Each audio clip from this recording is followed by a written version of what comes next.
Gamit mo bang headset sa cellphone mo ay ganito pa rin? At lagi kang nalolobat dahil mahilig ka makinig ng music at manood sa cellphone mo. At siyempre, pag nanonood ka, oras yan, matagal, at nalolobat ka. At minsan, sa hindi inaasahan, nawawala mo kasi nga napakaliit nito. So ano pa hinihintay mo?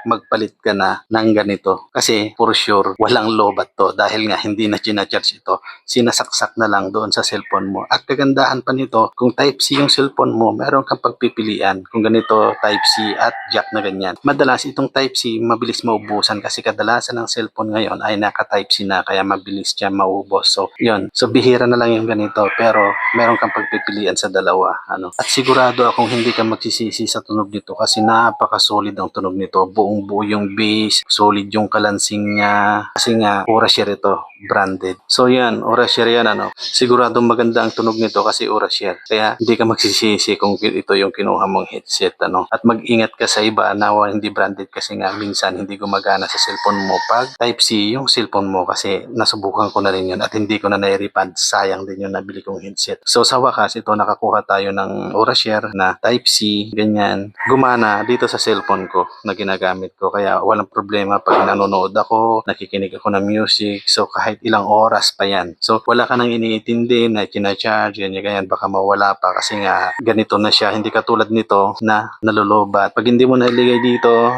hindi na rin siya mag-charge at minsan nawawala pa. So ito, kung pag nawala mo pa ito, ewan ko na lang, kasi nga ganyan na siya. So at isa pa nito, kagandahan nito talaga yung tunog. Nagustuhan ko talaga yung tunog nito. Kaya lagi akong nakikinig dito sa cellphone ko ng music, nanonood. Itong Type-C madalas nagkakaubusan Sa Shopee dati, matagal din akong naghintay bago sila magkaroon ng ganito. Kaya bumili na ako nito. At kumana naman dito sa cellphone ko. Kaya ito, sinishare ko sa inyo. At sa kung tunog lang naman ang pag-uusapan, hindi magpapatalo ang Orashare. Mapa-Bluetooth speaker yan. Nasubukan ko na rin. At syempre, itong headset nila, napakasolid ng tunog. Ano pa hinihintay mo? Kung gusto mo nito, mag-order ka na. Ilalagay ko yung link dyan sa baba. Baka maubusan ka kasi madalas nagkakaubusan itong Type-C na headset. Syempre, pag hindi Type-C yung headset mo ganito, meron din sila. Kaya meron kang pagpipilian na ganyan. So, kung Type-C yung cellphone mo ito at yung ganito rin yung cellphone mo, meron din sila. So, ano pa hinihintay nyo? Mag-order na po kayo. Ilalagay ko po yung link dyan sa baba. Baka maubusan po kayo lalong-lalo na itong Type-C kasi madalas nagkakaubusan ng Type-C. So, ayan, ito po yung headset Orashare. Siguradong matibay, maganda ang tunog. Ano pa po hinihintay nyo?